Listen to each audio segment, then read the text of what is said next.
Las protestas que estallaron en Perú en defensa del expresidente Pedro Castillo ya llevan 7 muertos y centenares de heridos y locales destruidos. Para recibir a Claudio Fantini tendríamos que decirle, y le vamos a decir, vamos a Argentina el domingo, y ahora bienvenido Claudio. ¿Qué tal, Miguel? Muy buenas tardes, un gusto saludarte. Bueno, me imagino que hay, lo hay en Buenos Aires, lo hay en La Rioja, Sí. lo hay en La Quiaca, lo hay en Córdoba, una gran alegría, pero bueno... Sí. Mucha admiración por la selección, porque está jugando muy bien, ¿eh? Es así, es así. Bueno, Claudio, ¿cómo deben interpretarse estas protestas en algunos lugares puntuales de Perú y qué están revelando sobre la destitución del presidente? Yo creo que es muy significativo de desmantelar esa primera versión oficial de cómo sucedieron las cosas, en la cual parecía haber un solo responsable de todo, un solo culpable del desquicio institucional que se produjo, y ese único culpable era Pedro Castillo. Así quedó flotando en el aire en Perú y en el resto del continente el día miércoles de la semana pasada, cuando se produjo ese desborde institucional, horas antes de que el Congreso fuese a votar una moción de vacancia por incapacidad moral permanente, como es la figura constitucional que se cita para estos casos. Esta vez le iban a alcanzar los votos para destituirlo, pero horas antes apareció en cadena el presidente Castillo anunciando una disolución del Congreso que, como no estaba encuadrada en los términos en que lo explica el artículo 134 de la Constitución, bueno, se convertía en una disolución ilegal del Congreso, por tanto, un golpe de Estado, de un poder contra otro, de los 3 poderes del Estado. Entonces, en ese desquicio institucional, hora después el Congreso delibera y destituye al presidente que había intentado un golpe de Estado. Ahí la sociedad reaccionó en frío, pero en los días inmediatos posteriores es como que le fue cayendo las fichas a los sectores de la sociedad que están absolutamente desconformes y con toda la razón del mundo con la actuación del Congreso de la Nación en Perú. Hay que tener en cuenta, Miguel, que el Congreso lleva ya largos años practicando un obstruccionismo destructivo contra los gobiernos, voltea presidentes como si fueran bolos, ¿no? Así hicieron caer con la moción del juicio de vacancia por incapacidad moral permanente, un artículo muy difuso. Hicieron caer a Pedro Pablo Kuczynski, después también destituyeron al presidente Martín Vizcarra, ahora iban por el presidente Castillo y lo destituyeron. Por cierto, Castillo cometió un delito de sedición, de hecho perpetró un golpe de Estado, pero la sensación es que es difícil imaginar que él lucubró dar un golpe de Estado.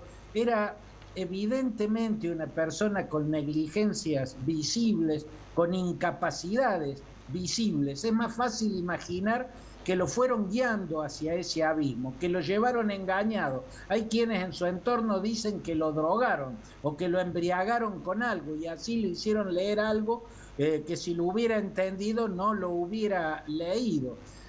Lo que quiero decir en síntesis es que fue cayendo en cuenta la sociedad peruana que no podía regalarle un éxito pleno a un Congreso donde una partidocracia decadente lleva años practicando un obstruccionismo destructivo, una suerte de salvajismo político que devora gobiernos. Y por eso, amén de las negligencias y de la incapacidad de Castillo, incluso de que hubiera incurrido de hecho en golpe de Estado, no puede ser el único declarado culpable de este desquicio. Indudablemente la decadencia de la política es generalizada y el Congreso o los grupos mayoritarios en el Congreso tienen una responsabilidad gigantesca en este estropicio que está viviendo el Perú.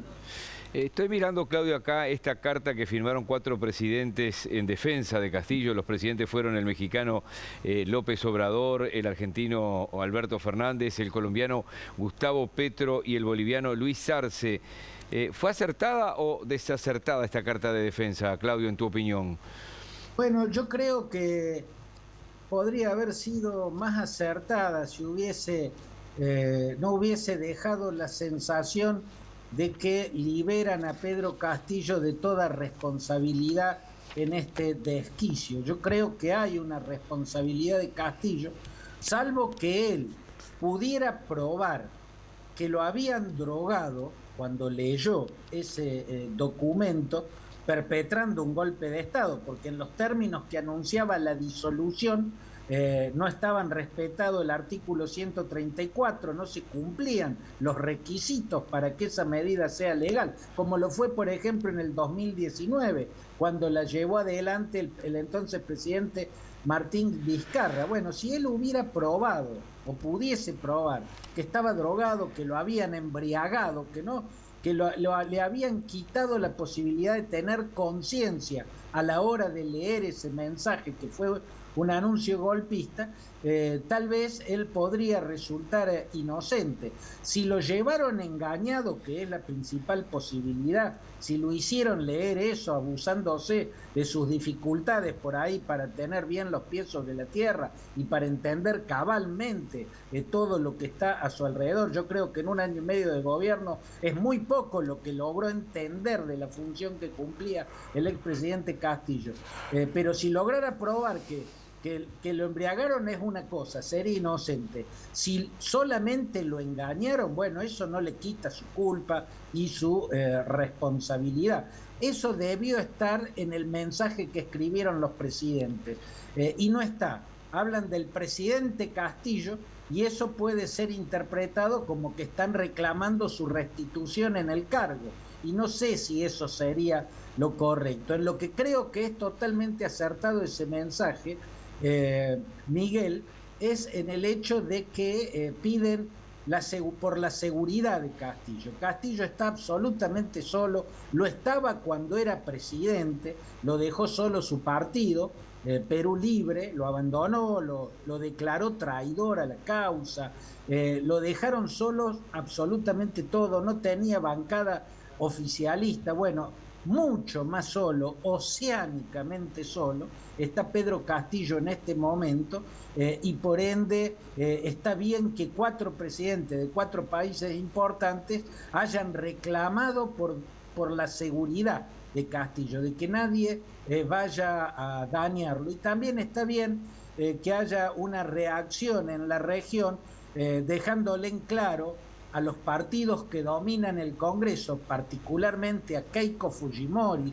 y a su partido Fuerza Popular, que son un elemento de perturbación institucional permanente, que están bajo la lupa, que están siendo observados por toda la región y que no tienen una gran credibilidad. También Dina Boluarte tiene que demostrar que verdaderamente no fue parte de un complot contra Castillo. Repito, Miguel, esto no quiere decir que Castillo sea inocente, pero la primera impresión de que se produjo un desquicio constitucional del cual Pedro Castillo era el único culpable, bueno, esa versión es falaz.